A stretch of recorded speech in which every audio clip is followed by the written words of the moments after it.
आज हम लोग जो टॉपिक स्टार्ट करने वाले हैं वो है एनसीईआरटी क्वेश्चंस। एनसीईआरटी न्यूमेरिकल्स करेंगे हम लोग एक्सरसाइज के। तो पहला क्वेश्चन है, what is the force between two small charge particle charge sphere of charge 2 × 10⁻⁷ coulomb and 3 × 10⁻⁷ coulomb placed at 30 centimetre apart. दोनों के बीच में डिस्टेंस कितना दिया हो, 30 सेंटीमीटर। तो हम लोग को पता होगा फॉर्मूला एक ही यूज़ होगा इस सभी क्वेश्चंस में।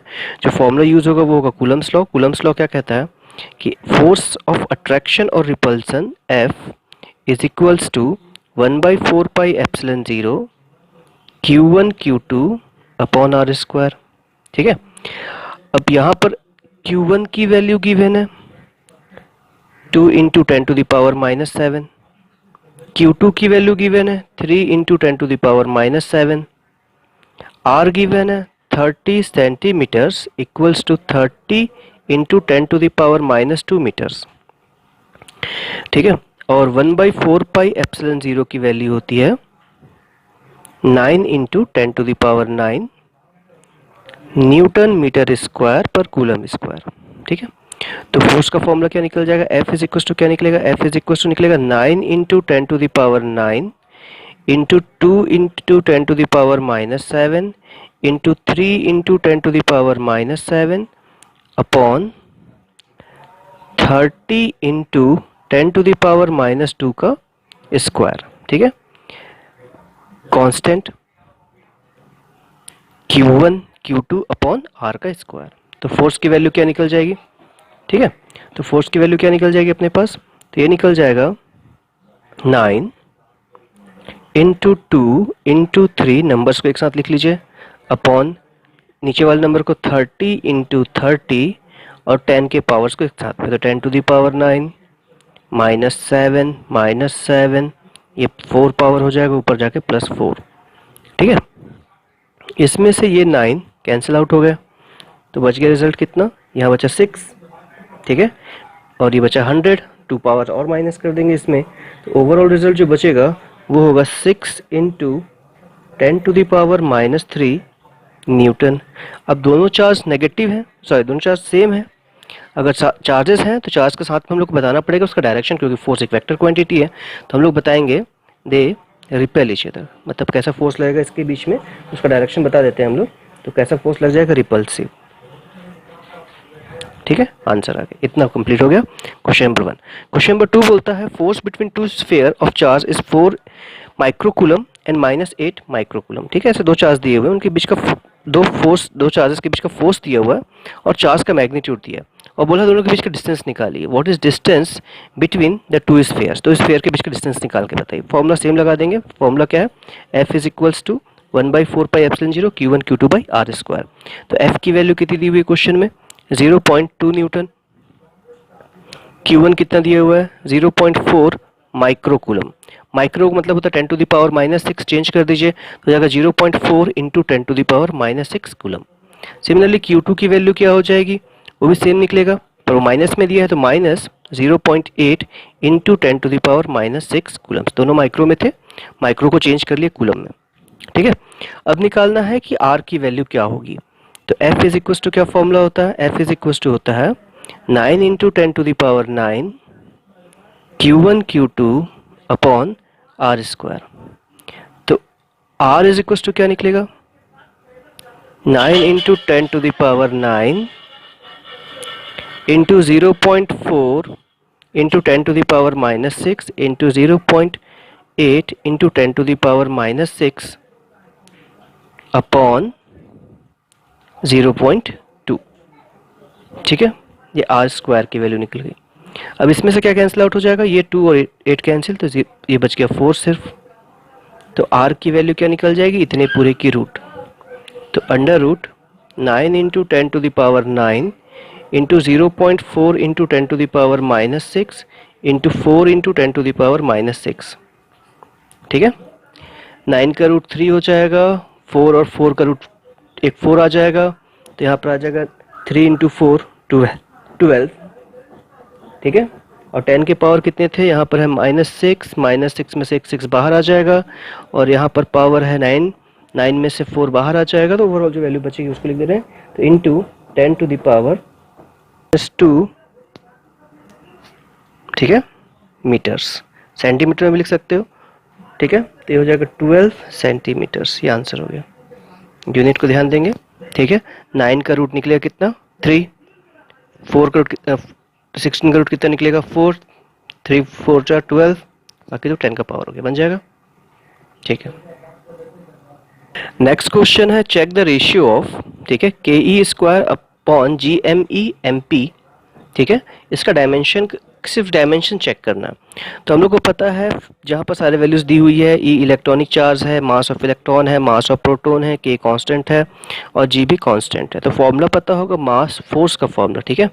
फोर्स जो था इलेक्ट्रोस्टैटिक्स अगर लगाने की कोशिश करें दो इलेक्ट्रॉन्स के बीच में, तो फॉर्मूला होता है 1/4 पाई एप्सिलॉन जी, इसको बोल दिया के, Q1 Q2 हो गया ई स्क्वायर, डिस्टेंस दोनों के बीच में ले लिया आर स्क्वायर, और ग्रेविटेशनल फोर्स का फॉर्मूला क्या निकल जाएगा एफ जी, मान लो उसको बोल दे रहा हूँ, तो होता है कैपिटल जी m1 m2 मतलब mass of electron, mass of proton upon R square, दोनों को डिवाइड करना है तो F E upon F G हो जाएगा, और इक्वल्स टू क्या होगा K E square upon capital G M E M P.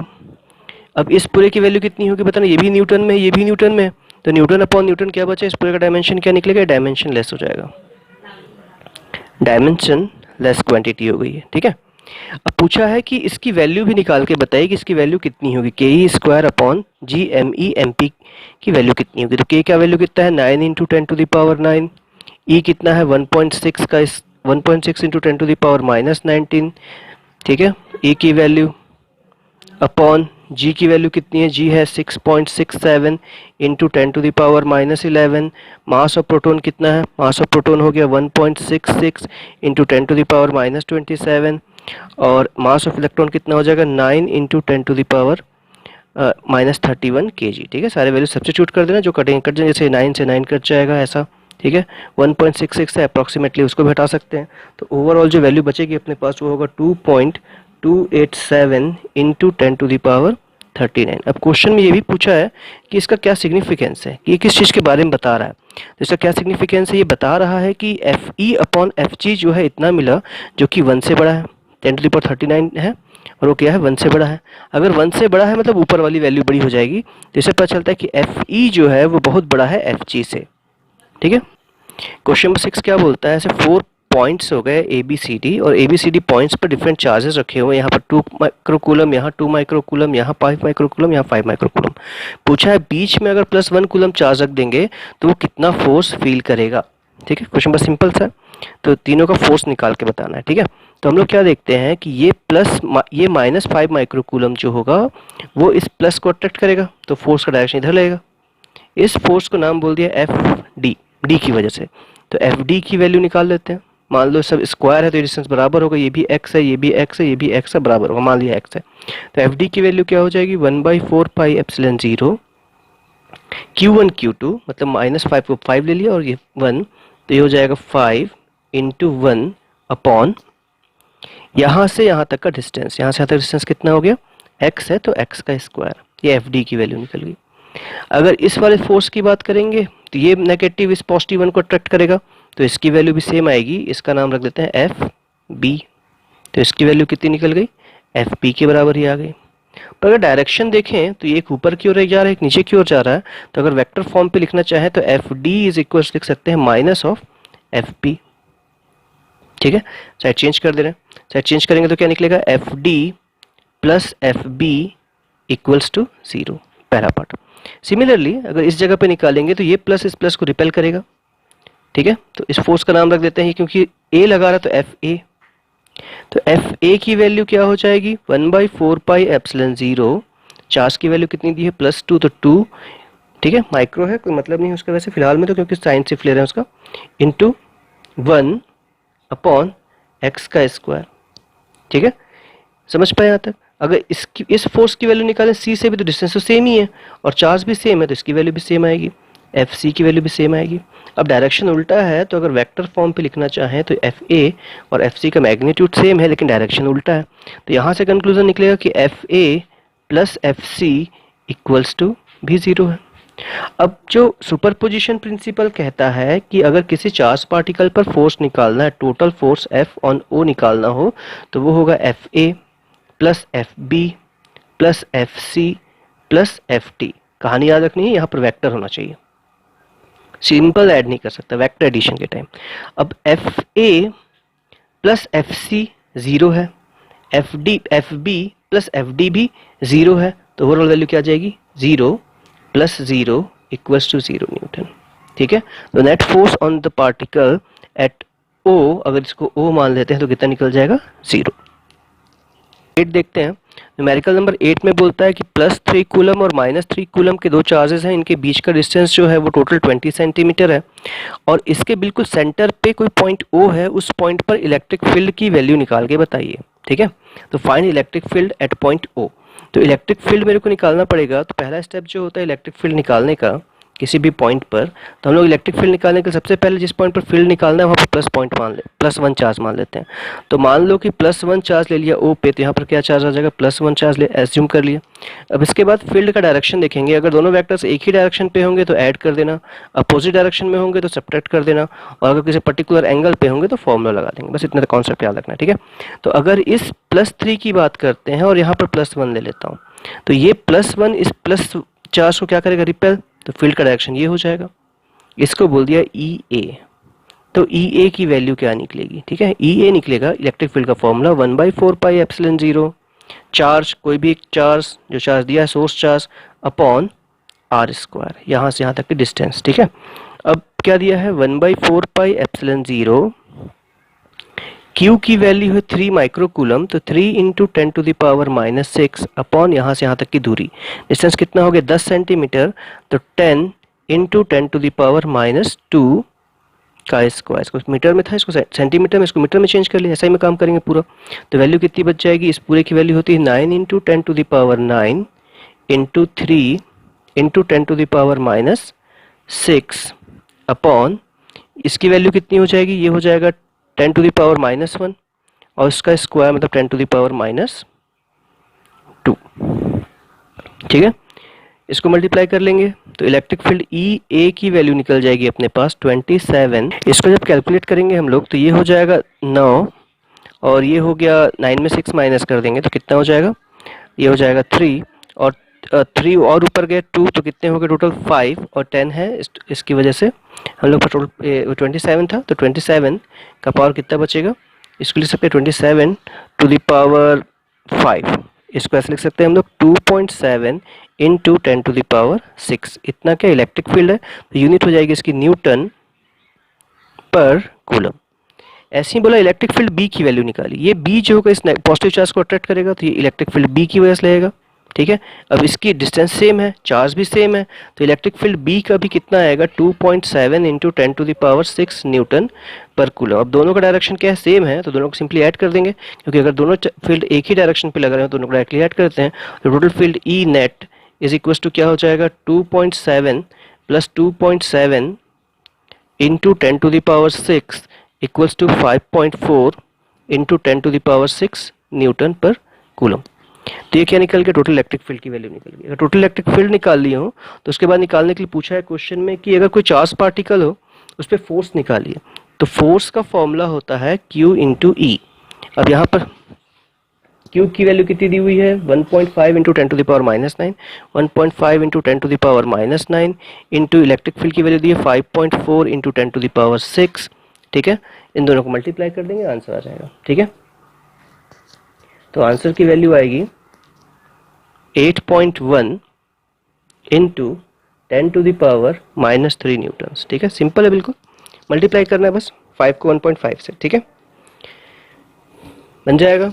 तो यहाँ पर एक फॉर्मूला यूज कर रहे हैं हम लोग, E is equal to Q upon Q है, यहाँ पर इस Q को सोर्स चार्ज कहते हैं और यहाँ पर Q0 यूज करना चाहिए, इसको टेस्ट चार्ज कहते हैं, याद रखना। ठीक है, तो ये टेस्ट चार्ज दिया होगा क्योंकि यहाँ पर तो 3 चार्जेस थे, तो F is equal to QE अगर लगा रहे हैं तो कौन सा चार्ज यूज करना है, तो किसी भी चार्ज को यूज नहीं करेंगे, उस चार्ज को यूज करेंगे जो कि टेस्ट चार्ज हो। ठीक है, तो क्वेश्चन में दिया रहता है कि वो टेस्ट चार्ज है और ये जो होंगे क्या कहलाएंगे, सोर्स चार्ज। ठीक है, नेक्स्ट क्वेश्चन है कि a system of 2 charges QA दिया है, QB दिया है, are located at 0, 0, 1, 15 centimetre, 0, 0 plus 15 centimetre respectively. ठीक है, मतलब चार्ज जो A है वो 0, 0 -15 पे है और चार्ज बी जो है वो है 0 0 प्लस 15 पर, ठीक है। और क्वेश्चन में पूछा है what is the total charge and what is total electric dipole moment. Total charge कैसे निकालें, टोटल डायपोल मोमेंट कैसे निकालें, ठीक है। तो ये कार्टेशियन कोऑर्डिनेट सिस्टम के हिसाब से अरेंज कर लिए। यहाँ पर चार्ज दिया है -2.5 into 10 to the power -7 question में गिवन है, और यहाँ पर दिया है +2.5 into 10 to the power -7 microcoulomb, ठीक है, इतना कूलम। अब टोटल क्या निकालना है, इसमें टोटल क्वेश्चन में है कि पूछा है कि टोटल चार्ज कितना होगा, तो टोटल चार्ज Q होगा मान लो, और वो क्या होगा Q1 प्लस Q2। सिंपल, हम लोग जानते हैं चार्ज का एडिटिव प्रॉपर्टी क्या कहती है कि दोनों चार्ज को सीधा आपस में जोड़ देते हैं। तो कितना हो जाएगा 2.5 into 10 to the power -7 plus 2.5 into 10 to the power -7, और ये चार्ज तो नेगेटिव है, ठीक है। तो 2.5 में से 2.5 घटा दिए तो ओवरऑल वैल्यू कितनी बच गई, 0। तो टोटल चार्ज की वैल्यू कितनी हो गई, 0। अब पूछा है कि इसी जगह पर इलेक्ट्रिक डायपोल मोमेंट कितना होगा, इन दोनों की वजह से डायपोल मोमेंट क्या होगा। तो डायपोल मोमेंट को P से रिप्रेजेंट करते हैं, और P एक वेक्टर क्वांटिटी होता है, और इसकी वैल्यू होती है Q इंटू 2L। Q मतलब चार्ज और डिस्टेंस दोनों के बीच में। अब यहाँ से यहाँ तक 15 है, और यहाँ से यहाँ तक भी 15 है, तो दोनों के बीच का टोटल डिस्टेंस 12 की वैल्यू कितनी हो जाएगी, 30 सेंटीमीटर। मतलब 30 into 10 to the power -2 metres हो गया ये, ठीक है। अब चार्ज की वैल्यू गिवन है, कोई भी एक चार्ज ले लो, तो Q की वैल्यू क्या निकल जाएगी, Q हो गया 2.5 into 10 to the power -7 into distance की वैल्यू कितनी होगी 30 इंटू 10 टू द पावर -2, ठीक है। दोनों को मल्टीप्लाई करना है, 25 इंटू 30 कर देंगे तो ये हो जाएगा 75 into 10 to the power -9। Unit सोचना है, तो चार्ज का क्या होता है कूलम और लेंथ का क्या होता है मीटर। तो ये डायपोल मोमेंट की वैल्यू निकल जाएगी। डायपोल मोमेंट की वैल्यू कितनी निकल गई, डायपोल मोमेंट आ गया अपने पास 75 इंटू 10 टू द पावर -9। अगला है, पूछा है कि अच्छा क्वेश्चन इतने में कंप्लीट नहीं हुआ, क्योंकि डायपोल मोमेंट तो एक वेक्टर क्वांटिटी है। तो अगर ये कोई वेक्टर क्वांटिटी है तो इसका डायरेक्शन भी लिखना पड़ेगा। तो फिजिक्स में अधिकतर क्वांटिटीज जो होती हैं वो पॉजिटिव से नेगेटिव की ओर होती हैं, पर डायपोल मोमेंट एक ऐसी लौती चीज़ है जो कि नेगेटिव से पॉजिटिव की ओर जाती है। तो अगर इसके डायरेक्शन की बात करेंगे तो ये नेगेटिव चार्ज से, ये नेगेटिव चार्ज देख रहे हो और ये पॉजिटिव चार्ज देख रहे हो, तो फील्ड का डायरेक्शन नेगेटिव से पॉजिटिव की ओर होगा, ऐसा, ठीक है, समझ पाए। अब इसी डायरेक्शन को रिप्रेजेंट करना, तो हम लोग जानते हैं कि एक्स के डायरेक्शन को बोलते हैं आई कैप, वाई के डायरेक्शन को कहते हैं जे कैप, और जेड के डायरेक्शन को कहते हैं के कैप, ठीक है। अब ये दो टाइप का होगा, एक पॉजिटिव एक्स तो प्लस आई, नेगेटिव एक्स तो माइनस आई। वैसे ही अगर इसकी बात करेंगे तो किस एक्सिस में, देखो ये जेड एक्सिस में है तो वैल्यू आएगी के कैप, लेकिन नेगेटिव नीचे जा रहा है इसलिए क्या लिखेंगे, इसका डायरेक्शन हो जाएगा, इसको पी वेक्टर को लिखना चाहिए। ज़्यादा सही आंसर क्या है 75 into 10 to the power -9 coulomb metre, और डायरेक्शन क्या लिखेंगे माइनस के कैप। अब ये इसके एग्जैक्ट वैल्यू हो गई, ठीक है, बन जाएगा। अधिकतर चीज़ों का डायरेक्शन क्या होता है पॉजिटिव से नेगेटिव, पर डायपोल मोमेंट जो है एक वेक्टर क्वांटिटी है जिसका डायरेक्शन हमेशा क्या होगा, अगर ये नेगेटिव है और ये पॉजिटिव तो डायरेक्शन कहाँ से कहाँ होगी, हमेशा नेगेटिव से पॉजिटिव की ओर, ठीक है। नेक्स्ट क्वेश्चन है कि इलेक्ट्रिक डायपोल मोमेंट निकाल कर, इलेक्ट्रिक डायपोल मोमेंट दी हुई है, यूनिट से भी पहचान सकते हो क्या दिया हुआ है। तो इलेक्ट्रिक डायपोल मोमेंट की वैल्यू दी हुई है, एंगल दिया हुआ है, और इलेक्ट्रिक फील्ड दी हुई है। पूछा है टॉर्क निकाल के बताइए। तो कहानी याद होगी कि अगर यूनिफॉर्म इलेक्ट्रिक फील्ड में किसी डायपोल को प्लेस कर दें ऐसा, तो वो टॉर्क फील करता है, और टॉर्क का फॉर्मूला होता है PE साइन थीटा, ठीक है, सिर्फ फॉर्मूला लगाना है। तो P की वैल्यू कितनी दी हुई है, डायपोल मोमेंट की value 4 into 10 to the power -9, ठीक है। फिर इलेक्ट्रिक फील्ड की वैल्यू कितनी दी हुई है 5 into 10 to the power 4। Theta की वैल्यू कितनी दी हुई है 30 डिग्री, तो साइन 30, सब वैल्यू पुट कर दिए। तो 4 into 5 into 10 to the power -9 into 10 to the power 4, और साइन 30 की वैल्यू होती है 1/2। 1/2 से ये 2 कैंसिल आउट हो गया, और ये हो जाएगा 10 into 10 to the power -9 plus 4 something ऐसा, ठीक है। अब ये पावर एक और ऐड हो जाएगा, तो क्या बच जाएगा 10 टू द पावर -4 बस, ठीक है। ये 1 था, 1 प्लस 4 5, 5 में 9 माइनस कर दो इतना। अब टॉर्क जो होगा उसकी यूनिट क्या होती है, तो होता है न्यूटन मीटर। तो ये आंसर हो गया, ठीक है, बन जाएगा। नेक्स्ट क्वेश्चन है, एक पॉलिथीन रब्ड विथ वुल, मतलब पॉलिथीन को ऊन पे रगड़े, और क्वेश्चन है कि उस पर इतना नेगेटिव चार्ज आ गया, estimate number of electrons transferred, ठीक है। तो क्वेश्चन है इलेक्ट्रॉन्स के नंबर निकालिए। तो हम लोग जानते हैं quantization of charge, quantization of charge क्या कहता है, Q is equal to N into E, और N की वैल्यू निकालनी है। Q की वैल्यू दी है 3.2 into 10 to the power -7 is equal to N निकालना है, और इलेक्ट्रॉनिक चार्ज की वैल्यू पुट कर देंगे। अब इलेक्ट्रॉनिक चार्ज की वैल्यू कितनी होती है 1.6 इंटू 10⁻⁻19। ठीक है, ठीक है, बस पुट करो तो n की वैल्यू क्या आ जाएगी 3.2 इंटू 10⁻⁻7 अपॉन 1.6 इंटू 10⁻⁻19। ये निकल जाएगा n की वैल्यू, तो n इज इक्वल टू निकल गया, इसको सिंप्लीफाई करना है बस। ठीक है, तो n की वैल्यू निकल जाएगी हम लोग के पास, ये कट गया पूरा तो बचा 2 इंटू 10⁻, ठीक है, 10⁻12। ठीक है, अब इसकी यूनिट क्या लिखेंगे, नंबर ऑफ पार्टिकल है तो इसकी कोई यूनिट नहीं लिखेंगे, यही आंसर हो जाएगा। फिर पूछता है कि is there is transfer of mass. अब चार्ज की वजह से मास का ट्रांसफर होता है क्या, क्वेश्चन ये है। तो मान लो कि कोई ऑब्जेक्ट था ए, कोई ऑब्जेक्ट है बी, चार्ज इसमें डेवलप हुआ है। अगर जो ऑब्जेक्ट बी में चार्ज डेवलप हुआ है इसका मतलब है कि इलेक्ट्रॉन का ट्रांसफर हुआ होगा, तो इलेक्ट्रॉन के ट्रांसफर की वजह से चार्ज डेवलप होता है। तो अगर चार्ज निकालना हो टोटल तो मैं निकाल दूंगा कितने इलेक्ट्रॉन ट्रांसफर हुए। अब एक इलेक्ट्रॉन का मास कितना होता है, मास ऑफ इलेक्ट्रॉन कितना होता है, तो मास ऑफ इलेक्ट्रॉन होता है 9 इंटू 10⁻, अप्रॉक्सीमेटली 9.1 होता है एक्चुअली, -31 kg। ठीक है, तो अगर क्वेश्चन पूछें कि टोटल कितने इलेक्ट्रॉन थे, इतने, एक इलेक्ट्रॉन का मास इतना, तो टोटल मास ऑफ इलेक्ट्रॉन कितना हो जाएगा इस केस के लिए, पॉलिथीन के लिए, तो टोटल मास हो जाएगा n into mass of electron, और इसकी वैल्यू हो जाएगी 2 इंटू 10⁻12 इंटू 9 इंटू 10⁻−31। ठीक है, 9 2 सा कर देंगे सीधा 18 हो गया, और 12 है और ये -31 है। इसको सिंप्लीफाई करने पर हम लोग के पास वैल्यू जो आएगी वो हो जाएगा, ठीक है, ये 18 हो गया, 9.1 लेंगे तो कुछ अलग आंसर आएगा, बात वही है। ठीक है, तो ये इसकी वैल्यू हो जाएगी 10⁻−19। ठीक है, इतना। अब ये पूरा केजी में है तो आंसर निकलेगा इतना केजी।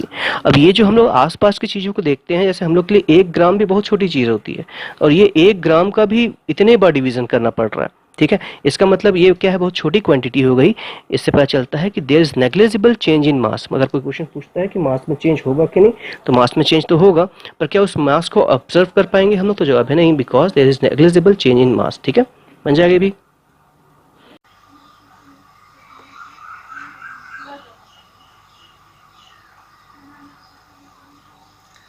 नेक्स्ट क्वेश्चन है, बोलता है कि consider uniform electric field 3 into 10⁻³ आई कैप, मतलब एक्स एक्सिस की ओर पे इलेक्ट्रिक फील्ड की वैल्यू दी हुई है।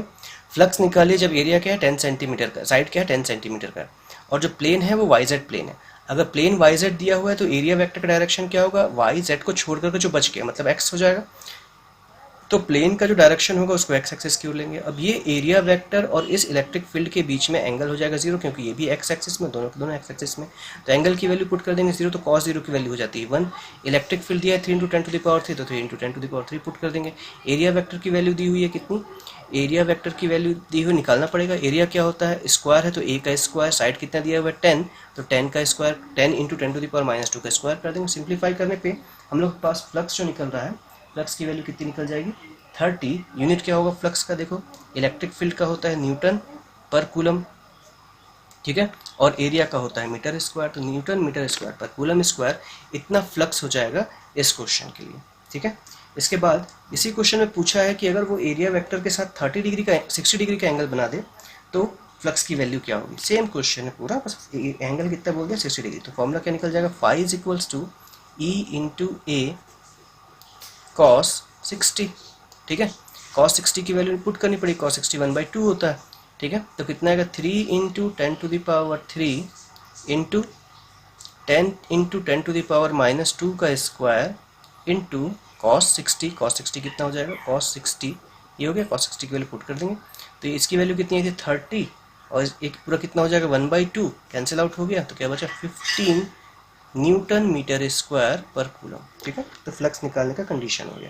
क्वेश्चन नंबर 1.5 भी बन जाएगा। इससे पहले वाले क्वेश्चंस जो थे वो थ्योरी वाले क्वेश्चंस हैं, उनको देखकर कंप्लीट कर लेंगे। ठीक है, नेक्स्ट क्वेश्चन दिया 1.6 consider a uniform electric field. इसमें फिर सेम क्वेश्चन है, इलेक्ट्रिक फील्ड दिया 3 इंटू 10⁻3 3 इंटू 10⁻3 आई कैप। ठीक है, what is flux the cube, इस पूरे क्यूब से कितना फ्लक्स होगा ये पूछा है इस बार। कोई सरफेस एरिया गिवन नहीं इस क्वेश्चन में, तो ठीक है, इस टाइप के क्वेश्चन में क्या होता है, जितने फील्ड लाइन्स इसमें से अंदर जाएंगे उतने फील्ड लाइन्स बाहर जाएंगे, क्योंकि फील्ड की वैल्यू तो यूनिफॉर्म है। मतलब एक फील्ड लाइन्स अगर लेता हूँ तो एक इस फेस पे इंटर करके इस फील्ड से बाहर निकल जाएगा, और बाकी सारे तो परपेंडिकुलर फेसेस हो गए। अगर बाकी सारे परपेंडिकुलर फेसेस हो जाएंगे तो उनकी वजह से फ्लक्स कितना हो जाएगा 0, क्योंकि cos 90 0 होता है, तो बाकी सबकी वजह से 0, और यहाँ से जितना इंटर किया उतना ही बाहर निकल गया, तो टोटल फ्लक्स की वैल्यू क्या निकलेगी 0। अगर क्वेश्चन पूछता है कि पूरे क्यूब में से कितना फ्लक्स जाएगा, इस टाइप के क्वेश्चन में कितना आंसर आता है हमेशा 0। कब, जो फील्ड की वैल्यू क्या हो, कांस्टेंट हो, मतलब डिस्टेंस पे डिपेंड नहीं कर रही। क्वेश्चन नंबर 1.17 क्वेश्चन है कि किसी का फ्लक्स जो है, इलेक्ट्रिक फ्लक्स की वैल्यू है 8 into 10⁻³ newton metre square per coulomb, और पूछा है कि वहाँ पर चार्ज क्या होगा उस बॉक्स के अंदर। ठीक है, क्वेश्चन बड़ा सिंपल सा है कि फाई की जो वैल्यू दी हुई है, phi is equal to given है 8.0 into 10⁻³ newton metre square per coulomb square. ठीक है, और पूछा है कि क्यू की वैल्यू क्या होगी। तो जो अगर क्वेश्चन ध्यान से देखेंगे तो सरफेस जो है क्लोज्ड है, और किसी भी क्लोज सरफेस के लिए, ठीक है, फ्लक्स का जो फॉर्मूला होता है, फ्लक्स इज इक्वल टू होता है Q अपॉन एप्सिलॉन 0। ठीक है, अब इसी को यूज करके Q निकालना है क्वेश्चन में, तो Q इज इक्वल टू क्या हो जाएगा, फाई इंटू एप्सिलॉन 0।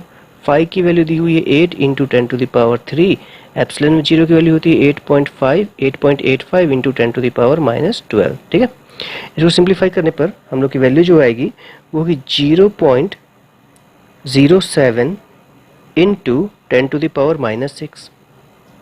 ठीक है, इसको चाहे तो हम लिख सकते हैं 0.07 माइक्रोकूलम।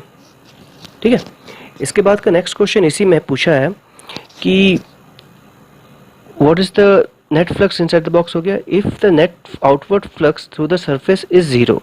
अगर बाहर की ओर निकलने वाला फ्लक्स की वैल्यू 0 है तो इससे क्या ये कंफर्म होता है कि इसके अंदर पे कोई चार्ज नहीं है। ठीक है, क्वेश्चन समझ में? तो मान लो ऐसा बॉक्स है, इसके अंदर था -Q और +Q, तो टोटल चार्ज कितना हो गया, 0। ठीक है, पर क्या चार्ज नहीं है अंदर में? चार्ज तो है, -Q है और +Q है। ठीक है, तो अगर कभी फ्लक्स की वैल्यू 0 है, इसका ये मतलब नहीं होता कि चार्ज अंदर में नहीं है, इसका ये मतलब होता है कि net charge is equals to 0 है। ठीक है, समझ पाए? इसका आंसर क्या लिखेंगे कि है कि नहीं है, कोई अंदर में चार्ज है या नहीं, तो चार्ज तो है। ठीक है, तो आंसर लिखेंगे नो। नेक्स्ट क्वेश्चन 1.18 क्वेश्चन है कि एक पॉइंट चार्ज है। क्वेश्चन नंबर 1.18 क्वेश्चन है अ point charge of +10 microcoulomb. Charge की वैल्यू कितनी दी हुई है, +10 माइक्रोकूलम दिया हुआ है, और is placed at 5 centimetre directly above the centre of A square. एक स्क्वायर ऐसा सीट है, इसके जस्ट ऊपर पे कोई चार्ज रखा हुआ है। ठीक है, और डिस्टेंस कितनी दी हुई है, 5 सेंटीमीटर। तो क्वेश्चन है कि इसकी वजह से, ठीक है, क्वेश्चन है कि इस पूरे कंडीशन की वजह से फ्लक्स की वैल्यू कितनी होगी, निकाल के बताइए। ठीक है, सिर्फ इस सीट में कितना फ्लक्स होगा वो निकालना। ठीक है, तो फ्लक्स का फॉर्मूला क्या होता है, फ्लक्स इज इक्वल टू होता है, टोटल फ्लक्स की बात करेंगे तो total flux is equal to Q upon epsilon 0, पर सरफेस तो क्लोज होना चाहिए। तो हम लोग क्या किए, इस सरफेस के ऊपर या इस चार्ज को एनक्लोज करने के लिए पूरा एक सरफेस बना दिए। तो टोटल फ्लक्स की वैल्यू कितनी हो जाएगी, क्योंकि सरफेस अब क्लोज हो गया है, इसके 6 फेसेस हैं, तो टोटल फ्लक्स फाई की वैल्यू हो जाएगी Q बाई एप्सिलॉन 0। तो सिर्फ इस पे कितना होगा, क्वेश्चन ये है कि सिर्फ इस वाले पे कितना फ्लक्स होगा। तो पूरे पे कितना फ्लक्स हो गया, Q अपॉन एप्सिलॉन 0, तो एक फेस पे कितना होगा, Q अपॉन 6 एप्सिलॉन 0। ठीक है, समझ पाए? तो फाई की वैल्यू क्या होगी, तो फाई की वैल्यू होगी Q की वैल्यू कितनी है, 10 इंटू 10⁻⁻6। ठीक है, इसके बाद अपॉन 6, और एप्सिलॉन 0 की जो वैल्यू होती है, ठीक है, एप्सिलॉन 0 की वैल्यू लिख सकते हैं हम लोग, अगर 1 अपॉन एप्सिलॉन 0 की वैल्यू लिखना चाहें तो वो होगा 4 पाई इंटू 10⁹ इंटू 9। ठीक है, सिर्फ कैलकुलेशन करना है, इसको कैंसिल आउट कर देंगे, जो सिंप्लीफाई करके बचेगा वो अपने पास आंसर आ जाएगा, और वैल्यू निकलेगी 1.88 इंटू 10⁵। ठीक है, बन जाएगा यहाँ तक। इसकी यूनिट क्या होगी, Newton metre square per coulomb. ठीक है, यहाँ पर 6 क्यों आया, क्योंकि टोटल फ्लक्स था Q अपॉन एप्सिलॉन 0, और एक फेस पे पूछा है, टोटल 6 फेस थे, तो एक फेस पे कितना हो जाएगा, Q अपॉन 6 एप्सिलॉन 0। क्वेश्चन है कि a point charge of 2 microcoulomb is at the centre of A cube. एक क्यूब है, उसके सेंटर पे चार्ज दिया हुआ है 2 माइक्रोकूलम, और हर साइड कितना दिया, 9.9 सेंटीमीटर। ठीक है, what is the net electric flux through the surface, flux की वैल्यू निकालनी है। तो फ्लक्स का फॉर्मूला क्या होता है, Q अपॉन एप्सिलॉन 0। ठीक है, अब याद करना, 1 अपॉन 4 पाई एप्सिलॉन 0 की वैल्यू होती है 9 इंटू 10⁹ तो 1 अपॉन एप्सिलॉन 0 की वैल्यू कितनी हो जाएगी, 9 into 10 to the power 9 into 4 pi, ठीक है। ये 1 अपॉन एप्सिलॉन 0 की डायरेक्टली वैल्यू पुट कर सकते हैं हम लोग।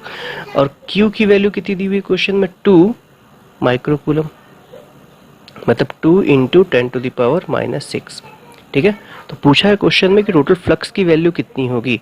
टोटल फ्लक्स की वैल्यू कितनी होगी, phi is equal to Q upon epsilon 0 is equal to 2 into 10 to the power -6 into 9 into 10 to the power 9 into 4 pi, ठीक है। समझ में कैसे बनाएंगे इसको,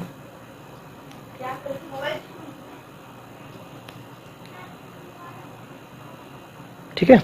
सिंप्लीफाई करने पे मिलेगी इसकी value 2.26 into 10 to the power 5 newton metre square per coulomb बन जाएगा। कैलकुलेशन करते हैं, सिंपल है बिल्कुल, ठीक है। सारे क्वेश्चन सेम बन रहे हैं।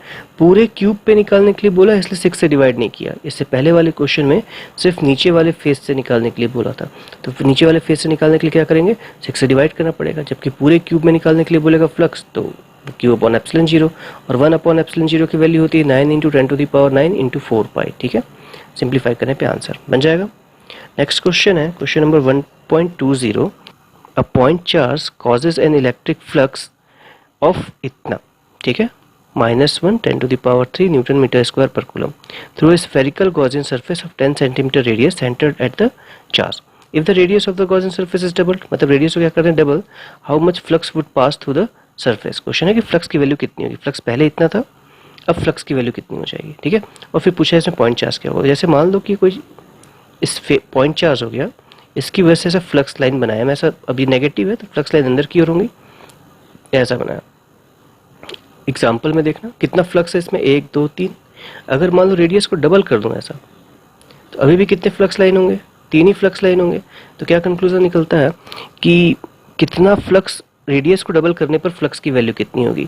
तो फ्लक्स जितना पहले था उतने का उतना ही रहेगा। इसका क्या मतलब निकलता है कि फ्लक्स जो होता है साइज ऑफ गॉसियन सरफेस पर डिपेंड नहीं करता, ठीक है, वो सिर्फ अंदर पे कितना चार्ज है उस पर डिपेंड करता है। फिर क्वेश्चन पूछा है what is the value of point charge, point charge की वैल्यू निकाल करके बताइए, ठीक है। तो फिर सेम क्वेश्चन जैसे पिछली बार बनाया था वैसे ही होगा।